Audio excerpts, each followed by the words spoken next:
Assalamualaikum warahmatullahi wabarakatuh. Yang terhormat Ibu Aza Nuzula Putri, MPD, selaku dosen pembimbing pada mata kuliah Biologi Umum, serta teman sependidikan yang saya banggakan. Puji syukur marilah kita panjatkan kepada Allah Subhanahu wa taala dan salawat serta salam semoga tetap tercurahkan pada baginda Rasulullah Muhammad Sallallahu Alaihi Wasallam. Adapun topik yang akan kita bicarakan mengenai pada diskusi kali ini yaitu tentang mekanisme fungsi dan organ pada manusia, khususnya sistem reproduksi dan sistem koordinasi. Saya, Fadia Puspitai Fatima, selaku moderator akan membimbing jalannya diskusi ini. Sebelumnya, saya akan memperkenalkan anggota kelompok kami. Yang pertama, untuk pemateri pertama ada Dewi Sri Mulyani. Untuk pemateri kedua ada Salsabila Alia. Untuk pemateri ketiga ada Suhaila. Dan pemateri keempat ada Deani Arif Sidabutar. Lalu rangkaian acara yang akan kita lewati pada diskusi ini antara lain pembukaan, penyajian materi, dan penutup. Acara pertama yaitu pembukaan. Marilah kita bersama-sama mengucapkan basmalah. Bismillahirrahmanirrahim. Baik, kita akan memasuki acara selanjutnya.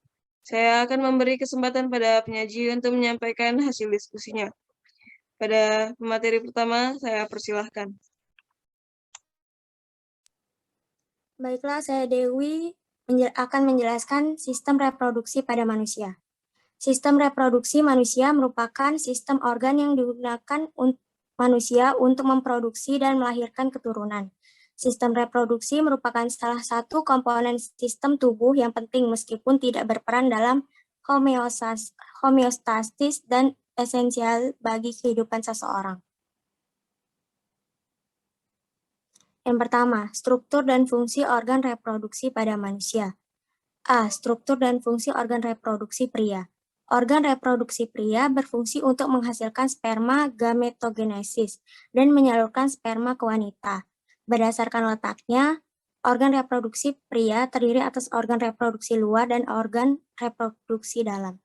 Berikut adalah gambar organ reproduksi pria. Yang pertama, organ reproduksi bagian luar. A. Penis. Penis merupakan alat kelamin jantan yang berfungsi memasukkan sperma ke saluran kelamin wanita. Di dalam penis terdapat 3 rongga.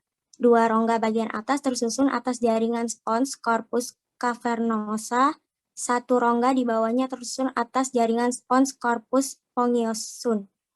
Corpus spongiosum membungkus uretra. Uretra pada penis dikelilingi oleh pembuluh darah dan ujung-ujung saraf perasa. B. Skrotum atau kantong pelir. Skrotum merupakan kantong yang membungkus atau melindungi testis. Skrotum pada manusia berjumlah sepasang, yaitu skrotum kanan dan skrotum kiri. Antara skrotum kanan dan skrotum kiri terdapat jaringan ikat serta otot polos. Adanya otot polos mengakibatkan skrotum dapat mengerut dan mengendur. Dalam skrotum terdapat otot lurik yang berfungsi mengatur suhu di sekitar testis agar selalu stabil. Atau pembentukan sperma memerlukan suhu sedikit di bawah suhu tubuh yaitu 30 derajat Celcius. Yang pertama, organ reproduksi bagian dalam. A. Testis atau gonad jantan.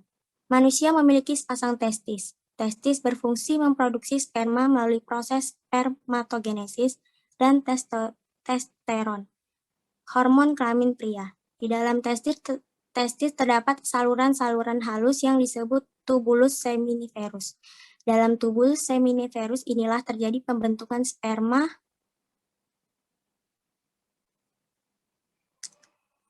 Yang A. Saluran kelamin. Saluran kelamin berfungsi menyalurkan sperma dari testis keluar tubuh melalui penis.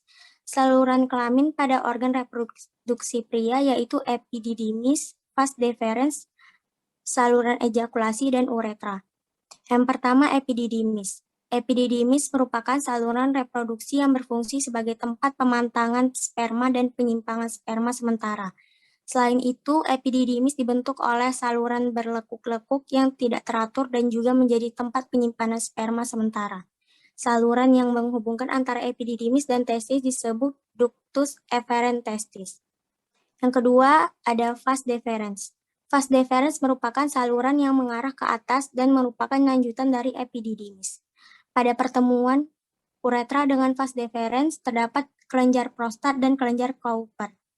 Vas deferens berfungsi sebagai saluran yang dilalui sperma dari epididymis menuju vesicula seminalis atau kantong sperma. Yang ketiga ada saluran ejakulasi. Saluran ejakulasi merupakan saluran penghubung vesikula seminalis dengan uretra. Fungsi saluran ejakulasi untuk mengeluarkan sperma menuju uretra. Yang keempat, uretra. Uretra merupakan saluran reproduksi terakhir. Fungsi uretra sebagai saluran kelamin dari vesikula seminalis dan saluran urin dari kantong kemih. A. Kelenjar kelamin. Selama perjalanan di dalam saluran kelamin, sperma mengalami penambahan cairan-cairan kelamin. Cairan tersebut berguna untuk mempertahankan hidup dan gerak sperma. Cairan-cairan kelamin dihasilkan oleh vesikula seminalis, kelenjar prostat, dan kelenjar Cowper. Yang pertama, vesikula seminalis menghasilkan cairan yang berfungsi sebagai sumber energi dan uns memudahkan gerakan sperma. Cairan ini juga menormalkan kesamaan saluran reproduksi wanita saat koitus. Yang kedua, kelenjar prostat menghasilkan cairan yang memberi suasana bisa pada cairan sperma. Cairan tersebut mengandung kolesterol, garam, dan fosfolipid. Yang ketiga, kelenjar Cowper atau kelenjar bulboureta menghasilkan cairan yang bersifat basah. Kelenjar Cowper berhubungan langsung dengan uretra.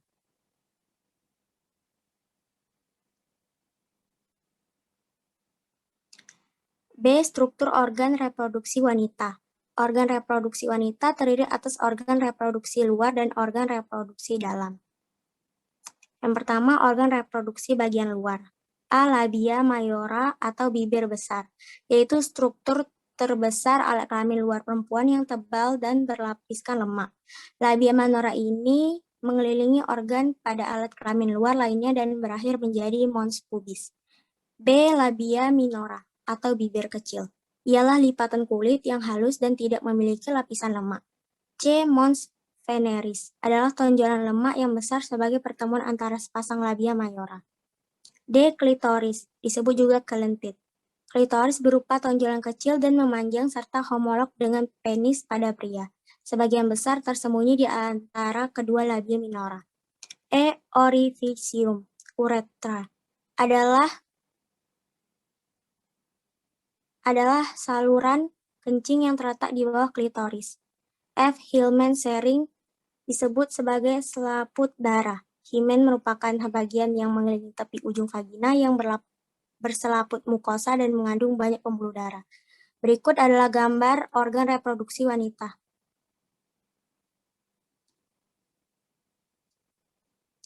Dua, organ reproduksi bagian dalam.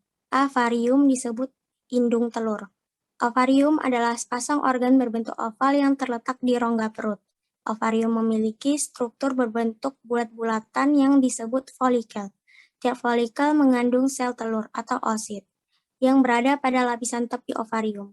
Fungsinya adalah memproduksi telur matang untuk pembuahan dan produksi hormon steroid dalam jumlah besar. B. Oviduct merupakan saluran penghubung antara ovarium dan rahim atau uterus. Di ujungnya terdapat fimbria yang menyerupai jari-jari untuk menangkapi telur yang matang. Oviduct ini berfungsi untuk membawa sperma dan telur ke tempat terjadinya pembuahan, yaitu ampula tuba. C. Rahim atau uterus. Rahim pada wanita hanya ada satu dan tersusun atas otot-otot yang tebal. Rahim bagian bawah memiliki ukuran yang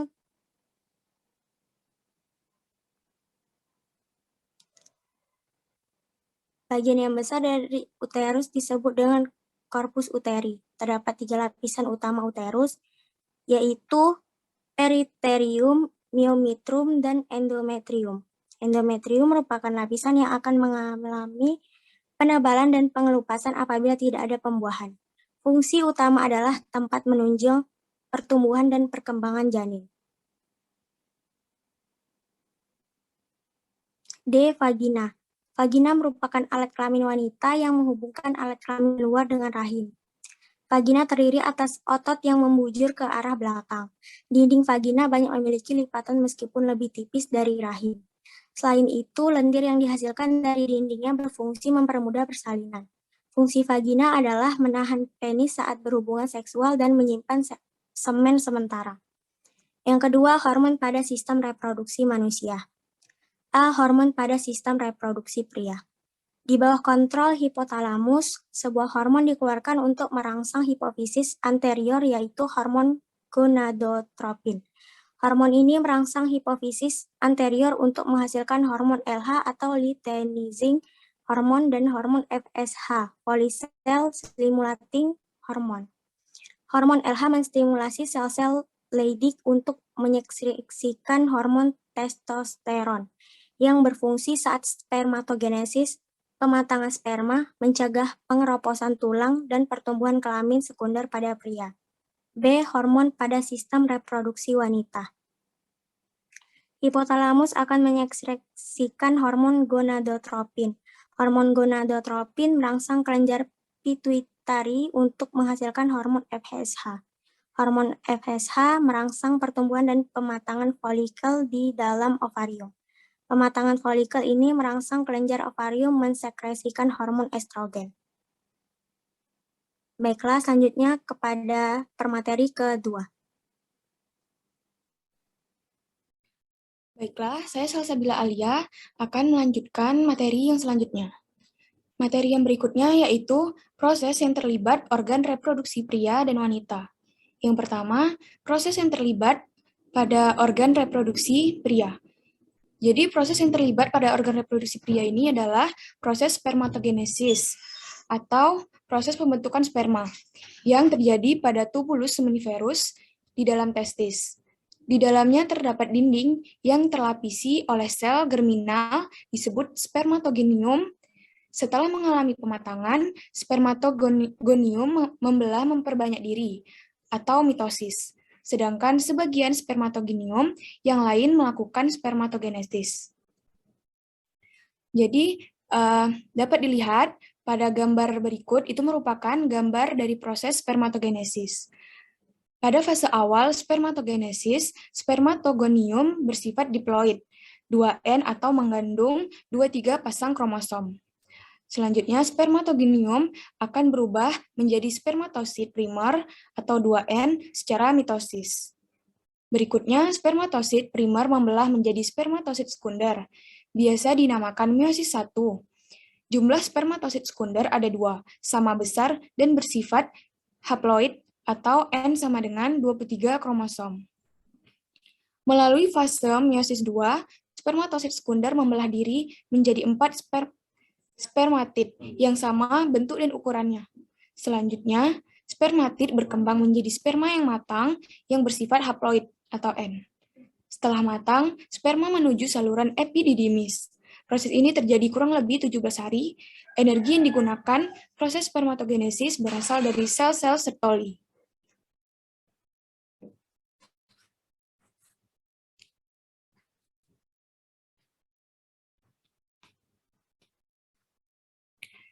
Selanjutnya, yang kedua, proses yang terlibat organ reproduksi wanita.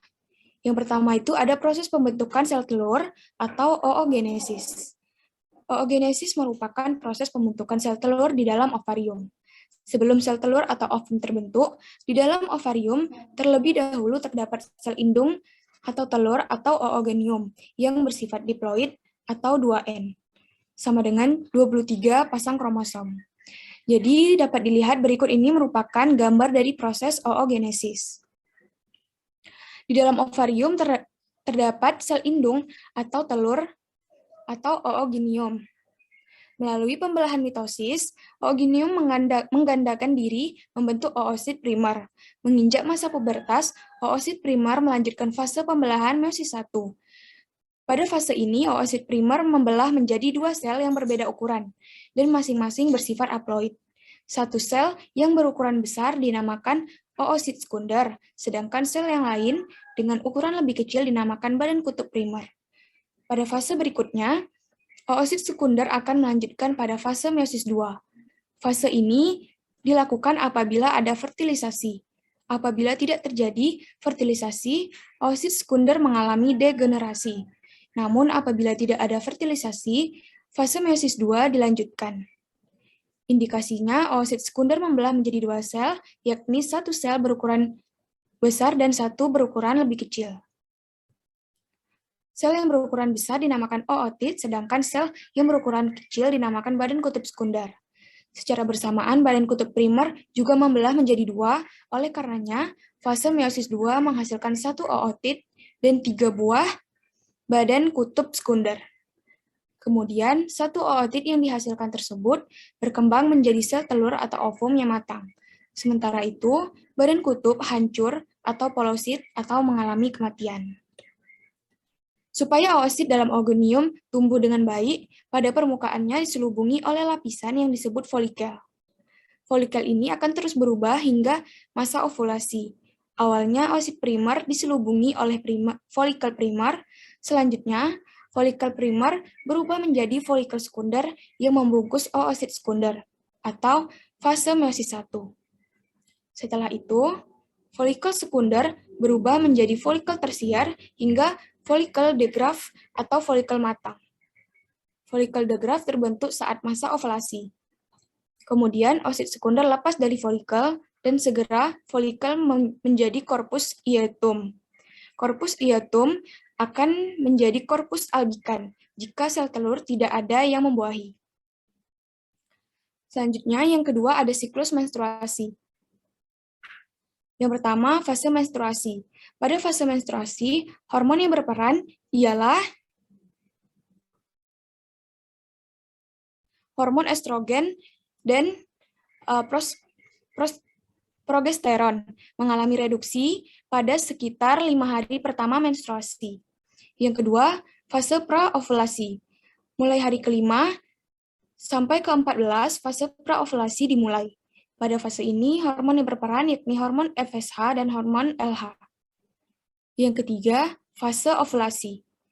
Fase ovulasi terjadi sekitar hari ke-14 dari total keseluruhan waktu siklus menstruasi terjadi, atau kurang lebih 28 hari.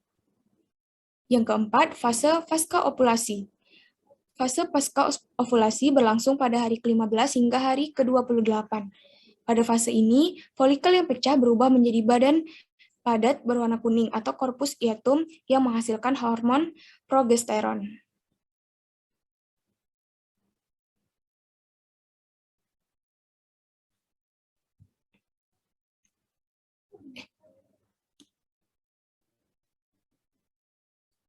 Yang ketiga, ada fertilisasi. Fertilisasi merupakan proses terjadinya pembuahan sel telur oleh sel sperma dan ditandai dengan bergabungnya inti kedua sel kelamin tersebut. Berlangsung di dalam oviduk, sebelum terjadi fertilisasi, terlebih dahulu terjadi proses kopulasi atau persetubuhan. Sperma yang bercampur dengan air mani atau semen masuk ke dalam saluran reproduksi wanita atau vagina. Tahapan dalam proses fertilisasi selanjutnya adalah implantasi. Namun, sel telur yang telah dibuahi biasanya masih menetap di saluran tuba Fallopi selama 3-4 hari. Dalam waktu 24 jam setelah dibuahi, sel telur tersebut akan membelah diri dengan cepat sehingga menjadi banyak sel. Proses pembelahan ini terus terjadi seiring berpindahnya sel telur dari saluran tuba Fallopi ke rahim. Setelah itu, barulah sel telur mulai berimplantasi atau menanamkan diri ke dinding rahim. Jadi, berikut ini merupakan gambar di proses gestasi. Proses gestasi ini diawali dengan ovulasi melepaskan oosit sekunder, lalu terjadi pembuahan sel sperma pada sel telur, kemudian pada hari pertama, pembuahan sel sperma pada sel telur akan menghasilkan sel tunggal atau zigot. Pada hari kedua, sel tunggal atau zigot tersebut akan membelah dan memperbanyak diri menjadi 2 sel. Pada hari ketiga, zigot tersebut akan membelah menjadi 4 sel dan pada hari keempat membelah menjadi 16 sel. Pada hari kelima, terjadi blastokista awal dan pada hari ke-6 sampai ke-7 terjadi blastokista tahap akhir. Kemudian pada hari ke-8 sampai ke-9, embrio mulai implantasi.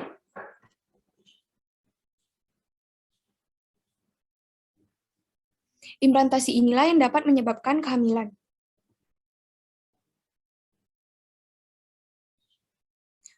Selanjutnya, proses fertilisasi terjadinya anak kembar. Yang pertama, kembar fraternal atau dizigotik. Proses ovulasi dapat menghasilkan lebih dari satu ovum yang matang, dibuahi oleh sperma, sehingga terbentuk lebih dari satu zigot. Janin memiliki plasenta, tali pusar, dan kantung ketuban yang berbeda. Yang kedua, kembar identik atau monozigotik. Zigot hasil fertilisasi membelah dan berkembang menjadi dua embrio yang berbeda. Kemudian menjadi dua janin yang berbagi amnion atau plasenta yang sama, tapi tali pusar dan kantung ketubannya berbeda. Jadi dapat dilihat, berikut ini merupakan gambar dari proses fertilisasi terjadinya anak kembar yang telah dijelaskan tadi. Yang keempat, ada gestasi atau kehamilan. Kehamilan terjadi apabila implantasi blastosit dapat dilakukan dengan sukses. Pada manusia, berlangsung kira-kira 266 hari atau 38 bulan. Awalnya, blastosit terbagi menjadi 3 bagian, antara lain troboblast atau sel-sel terluar, embrioblast atau sel-sel bagian dalam, dan blastosel atau rongga yang berisi cairan. Troboblast ini merupakan sel-sel terluar dari blastosit yang mengeluarkan enzim proteolitik sehingga mampu terjadi implantasi pada endometrium. Sementara embrioblast merupakan sel-sel bagian dalam blastosit yang terdapat bintik benih sebagai hasil pembelahan selnya. Fase blastula akan segera berlanjut menuju fase crestula. Pada fase ini, bintik benih tumbuh dan membelah menjadi lapisan yang berbeda. Lapisan tersebut yakni lapisan luar atau ektoderma, lapisan tengah atau mesoderma, dan lapisan dalam atau endoderma. Kemudian masing-masing lapisan tersebut akan berkembang menjadi organ-organ yang dimiliki oleh embrio atau mengalami organogenesis. Setelah minggu ke-8, embrio membentuk berbagai organ tersebut dengan pesat. Embrionya dinamakan sebagai janin atau fetus. Selain itu, pada sisi luar troboblast terdapat bagian yang membentuk membran ekstraembrionik. Membran ekstraembrionik yang dimaksud ialah yang pertama, kantung kuning telur. Kantung kuning telur atau saccus vitellinus merupakan sebuah membran yang terbentuk dari perluasan lapisan endoderma. Di dalamnya pembuluh darah dan sel darah merah terbentuk pertama kali. Oleh karena itu, pada tahapan selanjutnya kantung ini berhubungan dengan tali pusar. Yang kedua, amnion. Amnion merupakan membran yang berfungsi sebagai pelindung embrio, baik dari gesekan ataupun tekanan. Selain itu, amnion juga berperan dalam proses pengaturan suhu tubuh embrio. Di dalam amnion terdapat ruangan yang berisi cairan amnion. Kita biasa menyebut cairan amnion sebagai ketuban. Yang ketiga, korion. Korion merupakan membran yang berasal dari perluasan ektoderma dan mesoderma troboblast. Korion memiliki bagian yang berbentuk jonjot atau villi korion. Yang keempat, allantois. Allantois merupakan membran yang membentuk tali pusar atau ari-ari. Adanya tali pusar menjadikan plasenta pada lapisan endometrium terhubung dengan embrio. Yang kelima, persalinan. Persalinan atau kelahiran terjadi akibat serangkaian kontraksi uterus yang kuat dan berirama. Proses terjadinya yaitu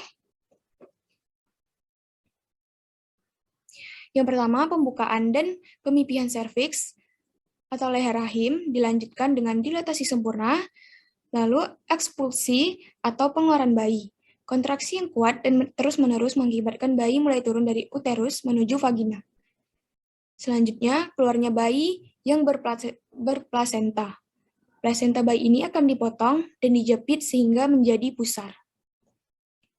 Hormon yang berperan pada proses kelahiran bayi yaitu yang pertama, relaksin. Diproduksi corpus luteum dan plasenta berfungsi melunakkan serviks dan melonggarkan tulang panggul saat terjadi kelahiran. Yang kedua, estrogen. Dihasilkan oleh plasenta dengan fungsi menurunkan jumlah hormon progesteron sehingga kontraksi dinding rahim bisa berlangsung. Yang ketiga, prostaglandin. Dihasilkan oleh membran ekstraembrionik dengan fungsi meningkatkan kontraksi dinding rahim. Yang keempat, oksitosin.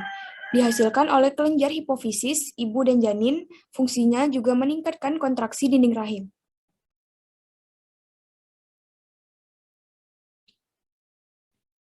Berdasarkan fungsinya, sel saraf dapat dibedakan menjadi 3, yaitu yang pertama neuron sensorik atau neuron aferen. Dendritnya berhubungan dengan reseptor, dan neuritnya berhubungan dengan dendrit neuron lain. Fungsinya untuk menghantarkan impuls dari reseptor ke pusat susunan saraf. Yang kedua, neuron motorik atau neuron efektor. Dendritnya berhubungan dengan neuron lain, dan neuritnya berhubungan dengan efektor atau alat tubuh pemberi tanggapan terhadap suatu rangsangan. Fungsinya untuk menghantarkan impuls motorik dari susunan saraf ke efektor. Yang ketiga, neuron asosiasi. Berfungsi sebagai penghubung antara neuron motorik dan sensorik. Yang kedua, jenis-jenis saraf. Yang pertama ada sistem saraf pusat yang terdiri atas 1. Otak. Otak manusia terdiri atas 2 belahan, yaitu otak kiri dan kanan. Otak kiri mengendalikan tubuh bagian kanan. Sebaliknya, otak kanan mengendalikan tubuh bagian kiri. Otak dibagi menjadi 4 bagian, yaitu otak besar atau cerebrum, otak tengah, otak kecil atau cerebellum, dan sumsum lanjutan. Yang kedua ada otak besar atau cerebrum, merupakan bagian terbesar otak dengan permukaan berlipat-lipat. Diduga semakin banyak lipatannya, semakin cerdas seseorang. Cerebrum terdiri atas 2 belahan atau hemisfer yang dipisahkan oleh visura longitudinal. Kedua hemisfer dihubungkan dengan sejumlah serabut saraf yang disebut corpus callosum. Melalui serabut ini, impuls diteruskan dari satu hemisfer ke hemisfer lain. Otak besar terdiri atas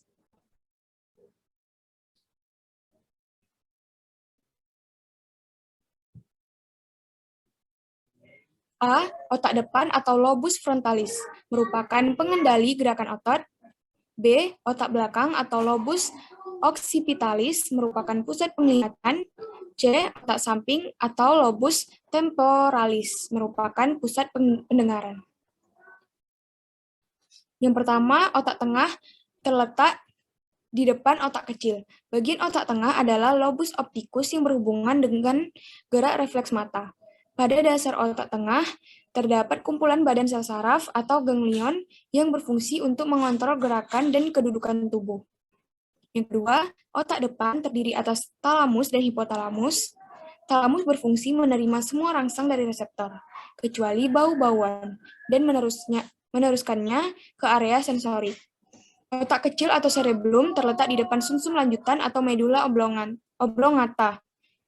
Otak kecil merupakan pusat keseimbangan gerak dan koordinasi gerak otot serta posisi tubuh. Yang ketiga, sumsum lanjutan atau medula oblongata. Disebut juga batang otak, merupakan lanjutan otak yang menghubungkan otak dengan sumsum tulang belakang.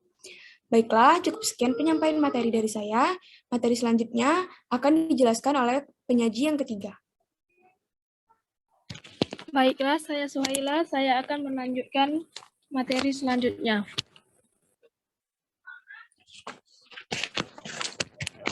Yang kedua, sumsum tulang belakang atau disebut medulla spinalis. Terdapat di dalam rongga tulang belakang, fungsinya sebagai penghubung impuls dari dan ke otak. Memberi kemungkinan gerak refleks. Medulla spinalis bagian luar berwarna putih dan bagian dalam kelabu. B. Sistem saraf tepi. Sistem saraf tepi merupakan saraf-saraf yang membawa impuls dari dan ke sistem saraf pusat. Sistem saraf tepi terdiri dari sistem saraf sadar dan sistem saraf tidak sadar. Yang A. Sistem saraf sadar. Saraf somatis. Saraf sadar adalah saraf yang rangsangannya disampaikan ke pusat reseptor, yaitu ke pusat motoris pada cerebrum. Berdasarkan asalnya, sistem saraf tepi terbagi atas saraf kranial dan saraf spinal, yang masing-masing berpasangan, serta ganglia tunggal ganglion. Saraf kranial merupakan semua saraf yang keluar dari permukaan dorsal otak. Yang B. Sistem saraf tidak sadar, otonom. Saraf otonom adalah saraf yang rangsanya tidak disampaikan ke otak. Yang B. Struktur sistem hormon. 1. Pengertian sistem hormon. Sistem hormon endokrin adalah sekumpulan kelenjar dan organ yang memproduksi hormon, yaitu senyawa organik pembawa pesan kimiawi di dalam aliran darah menuju sel atau jaringan tubuh.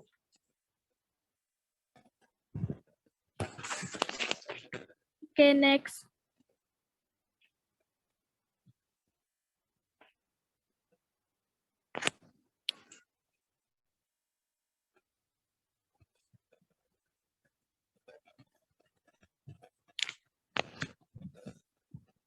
Satu, tidak memiliki saluran dan menyekresikan hormon langsung ke dalam cairan di sekitar sel. 2. Menyekresi lebih dari satu jenis hormon, kecuali kelenjar paratiroid. 3. Memiliki sejumlah sel sekretori yang dikelilingi banyak pembuluh darah dan ditopang oleh jaringan ikat. 4. Masa aktif kelenjar endokrin dalam menghasilkan hormon berbeda-beda. 5. Sekresi hormon dapat distimulasi atau dihambat oleh kadar hormon lainnya dan senyawa monohormon dalam darah serta impuls saraf. 2. Jenis sistem hormon. Hormon dihasilkan oleh kelenjar. Kelenjar endokrin. Kelenjar buntu adalah kelenjar yang tidak mempunyai saluran khusus yang menghasilkan hormon. Berdasarkan aktivitasnya, kelenjar buntu dibedakan menjadi 1. Kelenjar yang bekerja sepanjang hayat, misal hormon yang memegang peranan dalam metabolisme.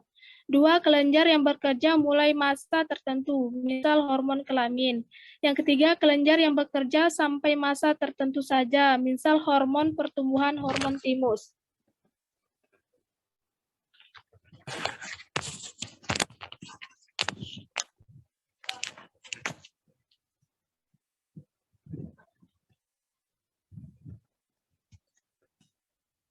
Berdasarkan aspek, macam, dan letaknya, kelenjar dibedakan terdiri atas. Yang pertama, kelenjar hipofisis terletak di dasar otak besar. Yang kedua, kelenjar tiroid atau kelenjar gondok terletak di daerah leher. Yang ketiga, kelenjar paratiroid atau kelenjar anak gondok terletak di dekat kelenjar gondok. Keempat, kelenjar epifise. Yang kelima, kelenjar rhythmus atau kelenjar kacangan. Yang keenam, kelenjar adrenal atau supranalis terletak di atas ginjal.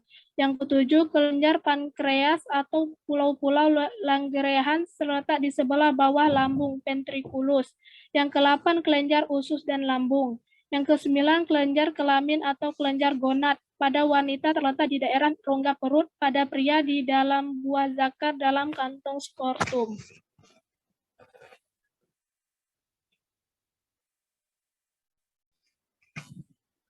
Berikut adalah kelenjar dan hormon yang dihasilkan. 1. Kelenjar hipofisis menghasilkan hormon-hormon yaitu A. Pada lobi interior, lobi depan. Hormon somatotroph, STH atau growth hormon menstimulasi pertumbuhan tubuh. 2. Leutrophilic hormone, LTH atau prolaktin atau hormon laktogen merangsang kelenjar susu untuk mensekresi susu. Yang ketiga, thyroid stimulating hormone TSH atau hormon thyroid merangsang sekresi kelenjar tiroid. Yang keempat, adrenocorticoid hormon ACTH atau hormon adrenotropin merangsang dan mengendalikan sekresi kelenjar korteks adrenal. Yang kelima, gonadotropin atau hormon kelenjar kelamin. Oke, next.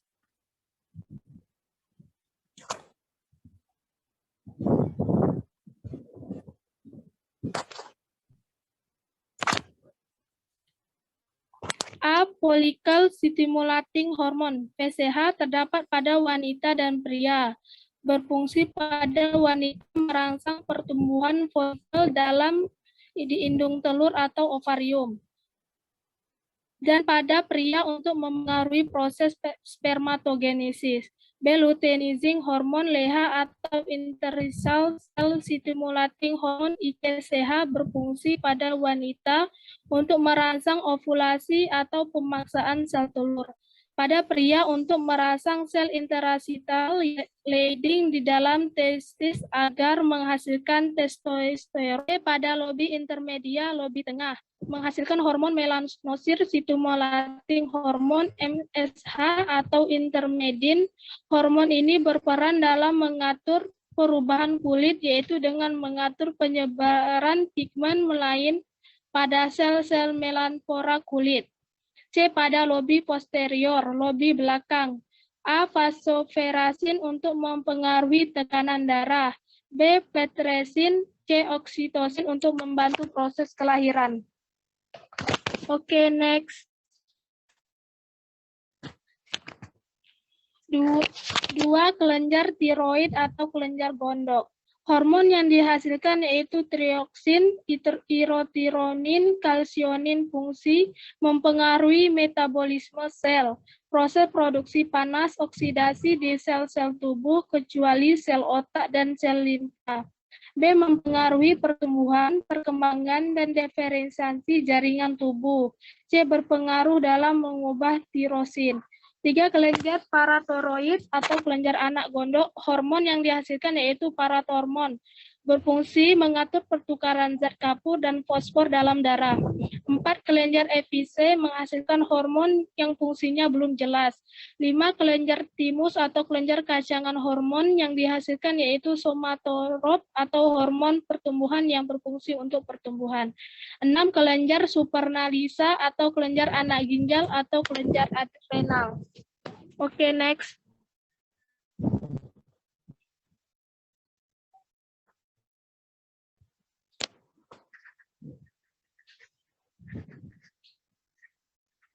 A. Bagian kulit menghasilkan 1. Mineralokortikoid, menyerap Na dari darah dan mengatur resorpsi air pada ginjal. 2. Glukokortikoid, menaikkan kadar gula darah, pengubahan protein menjadi glikogen di hati dan selanjutnya mengubahnya menjadi glukosa. B. Bagian dalam menghasilkan adrenalin dan epinefrin, fungsi memacu aktivitas jantung dan menyempitkan pembuluh darah, kulit, dan kelenjar mukrosa. Mengendurkan otot polos batang tenggorok sehingga melapangkan pernapasan. Mempengaruhi pemecahan glikogen atau glikogenolisis dalam hati sehingga menaikkan kadar gula darah. Baiklah, itu saja materi saya. Saya akan selanjutnya akan disampaikan oleh materi selanjutnya.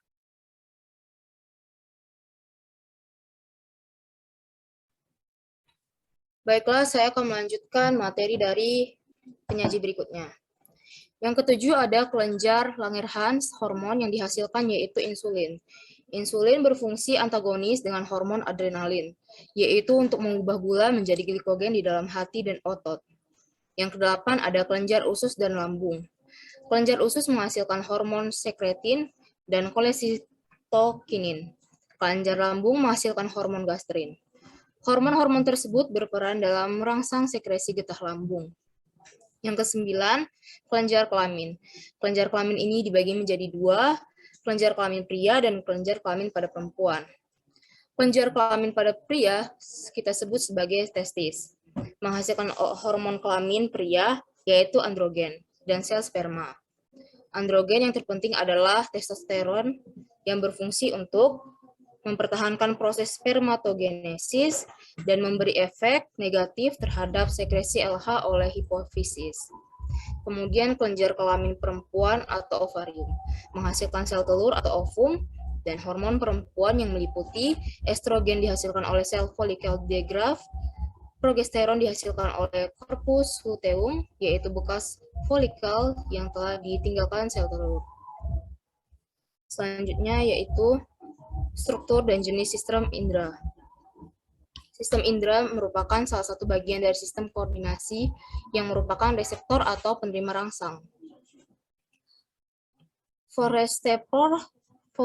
Fotoreseptor yaitu penerima rangsang cahaya, kemudian kemoreseptor penerima rangsang zat kimia, kemudian ada mekanoreseptor menerima rangsang fisik misalnya sentuhan.